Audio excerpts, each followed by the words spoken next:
ನಿನ್ನೆ ಶೆಟ್ರಂಗಡಿಲಿ ಅಕ್ಕಿ ಬೇಳೆ ಎಣ್ಣೆ ತಂದಿದ್ದೆ, 530 ರೂಪಾಯಿ ಆಗಿದೆ. ಫಸ್ಟ್ ಹೋಗಿ ಕೊಟ್ಬಾ ಇದ್ರಲ್ಲಿ. ಸರಿ. ಹೋಗು. ಅಪ್ಪ, ನಮ್ಮ ಮಾರ್ಕೆಟಲ್ಲಿ ರಂಗಪ್ಪಜ್ಜ ಅಂತ ಒಬ್ರಿದ್ದಾರೆ. ಅವ್ರಿಗೂ 2 ವರ್ಷದಿಂದ ಹಿಂಗೆ ಆಗಿತ್ತಂತೆ ಕಾಲು. ಅವಾಗ ಇದೇ ಎಣ್ಣೆ ಹಚ್ಚಿ ಮಸಾಜ್ ಮಾಡಿದ್ದಂತೆ ಒಂದು 3 ತಿಂಗಳು. ಇವಾಗ ಪರವಾಗಿಲ್ಲಪ್ಪ, ಸ್ಟ್ಯಾಂಡ್ ಹಿಡ್ಕೊಂಡಾದ್ರೂ ನಡೀತಾರೆ. ಅದಕ್ಕೆ ನಾನು ಅದೇ ಎಣ್ಣೆ ತಂದ್ಬಿಟ್ಟೆ. 300 ರೂಪಾಯಿ 200 ml. ಸರಿ, ಹಚ್ತೀನಿ. ನೀನಕ್ಕೆ ಹಚ್ತೀಯೋ? ನಿಮ್ಮಮ್ಮ ಹಚ್ತಾಳ್ ಬಿಡು. ಯಾಕೆ ನಾನು ಹಚ್ಚಬಾರ್ದಾ? ಮಗ ತಂದೆ ಕಾಲು ಮುಟ್ಟಿದ್ರೆ ಏನಾಗುತ್ತೆ? ಸುಮ್ಮನೆ ಮಲ್ಕೊಳ್ಳಿಯಪ್ಪ ನೀವು.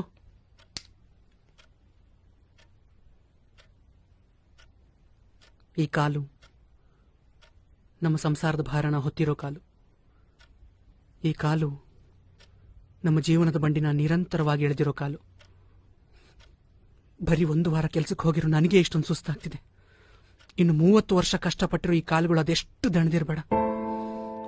ಅದಕ್ಕೆ ಈ ಕಾಲುಗಳು ಈಗ ಹೀಗೆ ಮಲಗಿರೋದು. ಅಪ್ಪ ಅಪ್ಪ, ನಮ್ಮನ್ನ ಸಾಕೋಕೆ ಈ 30 ವರ್ಷ ನೀವು ಅದೆಷ್ಟು ಕಷ್ಟ ಅನುಭವಿಸಿರ್ಬೇಡ.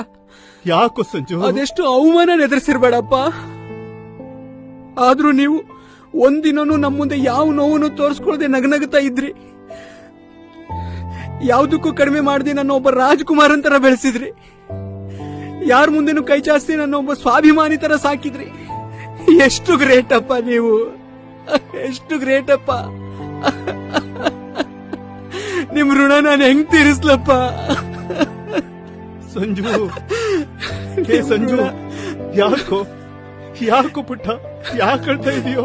ನಿಮ್ ಋಣ ಹೆಂಗ್ ತೀರಿಸ್? ಲಕ್ಷ್ಮಿ, ಲಕ್ಷ್ಮಿ, ಏನಾಯ್ತ್ರಿ? ನೋಡ.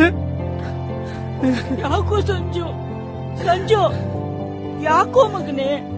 ಅಮ್ಮ, ನಾನು ಎಷ್ಟು ಅದೃಷ್ಟವಂತನಮ್ಮ. ಯಾರೋ ಒಬ್ರು ಹೇಳ್ತಾರೆ, ಅಪ್ಪ ಅಮ್ಮ ಇರುವಾಗ ನಮಗೆ ಅವ್ರ ಬೆಲೆ ಗೊತ್ತಾಗಲ್ಲ, ನಮಗೆ ಅವ್ರ ಬೆಲೆ ಗೊತ್ತಾಗಷ್ಟರಲ್ಲಿ ಅವರೇ ನಮ್ ಜೊತೆ ಇರಲ್ಲ ಅಂತ. ಆದ್ರೆ ನಾನೆಷ್ಟು ಅದೃಷ್ಟವಂತ ಅಂದ್ರೆ, ನೀವಿಬ್ರು ನನ್ನ ಜೊತೆ ಇದ್ದಾಗ್ಲೇ ನನಗೆ ನಿಮ್ ಬೆಲೆ ಗೊತ್ತಾಗಿದೆ. ನಾನೇನಾದ್ರೂ ಒಬ್ಬ ಚಕ್ರವರ್ತಿ ಆದ್ರೆ ಸಮಾಜ ದೃಷ್ಟಿಗೆ ನಾನೊಬ್ಬ ಚಕ್ರವರ್ತಿ, ಆದ್ರೆ ನಿಮ್ ದೃಷ್ಟಿಗೆ ಅವಾಗ್ಲೂ ನನ್ ಮಗನೇ. ಅದೇ ನಾನೇನಾದ್ರೂ ನಿಷ್ಪ್ರಯೋಜಕ ಆದ್ರೆ ಸಮಾಜ ದೃಷ್ಟಿಗೆ ನಾ 0, ಆದ್ರೆ ನಿಮಗೆ ಅವಾಗ್ಲೂ ನನ್ ಮಗನೇ. ಯಾಕೋ ಸಂಜು, ಯಾಕೋ ಏನೇನೋ ಮಾತಾಡ್ತಿದೀಯಾ? ಯಾರಾದ್ರೂ ನೋಯಿಸಿದ್ರೇನೋ? ನಾನ್ ಸಣ್ಣವನಿದ್ದಾಗ ನನಗ್ ಹೊಟ್ಟೆ ತುಂಬಾ ತಿನ್ಸಿ ನೀವು ಅರೆ ಹೋಟೆಲ್ ಮಲ್ಗಿದ್ರಿ. ದೇವಸ್ಥಾನದಲ್ಲಿ ಮಂಗಳಾರತಿ ತಗೊಂಡಿರೋ ಕೈನ ಮೊದಲು ನನ್ನ ತಲೆ ಮೇಲಿಟ್ಟು ಆಮೇಲೆ ನಿಮ್ ತಲೆ ಮೇಲೆ ಇಟ್ಕೊಂಡ್ರಿ. ಹಬ್ಬ ಬಂದಾಗ ನನಗ್ ಹೊಸ ಬಟ್ಟೆ ತೊಡಿಸಿ ನೀವು ಹಳೆ ಬಟ್ಟೆ ತೊಟ್ಕೊಂಡ್ರಿ. ಸಾಲ ಸೋಲ ಮಾಡಿ ಹೊಟ್ಟೆ ಬಟ್ಟೆ ಕಟ್ಟಿ ನನ್ನ ಓದಿಸಿದ್ರಿ. ಅಂದ್ರೆ ನೀವು ಜೀವನ ಪೂರ್ತಿ ಬರೀ ನನ್ ಬಗ್ಗೆನೇ ಯೋಚನೆ ಮಾಡಿದೀರಾ. ಆದ್ರೆ ನಾವು ಮಕ್ಕಳು ಮಾತ್ರ ಯಾಕೆ ನಿಮ್ ಬಗ್ಗೆ ಯೋಚನೆ ಮಾಡಿದ್ರೆ ಯಾರ್ಯಾರ ಬಗ್ಗೆನೂ ಯೋಚನೆ ಮಾಡ್ತೀವಿ, ಯಾರ್ಯಾರ ಬಗ್ಗೆನೂ ಯೋಚನೆ ಮಾಡ್ತೀವಿ. ಇಲ್ಲಪ್ಪ, ನಾನಿನ್ಮೇಲೆ ನಿಮಗೆ ಕೊಡ್ಬೇಕಾಗಿರೋ ಪ್ರೀತಿ ಎಲ್ಲೂ ಪೋಲಾಗಲ್ಲ. ನಾನ್ ನಿಮ್ಮನ್ನ ರಾಜರಾಣಿ ತರ ನೋಡ್ಕೋತೀನಿ.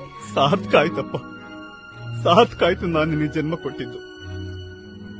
ಇನ್ಮೇಲೆ ನನಗೆ ಈ ಕಷ್ಟ ಯಾವತ್ತೂ ಬರಲ್ಲ, ಬರಲ್ಲ. ನಾನು ನಿನಗೆ ಹೇಳ್ಬೇಕಾದ ಏನು ಇಲ್ಲ ಕಣ ಸಂಜು. ಆದ್ರೆ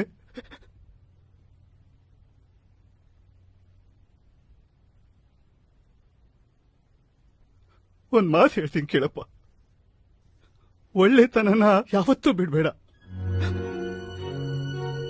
ಅದೇ ನಮ್ಮನ್ನು ಕಾಪಾಡೋದು ಕಣ ಸಂಜು,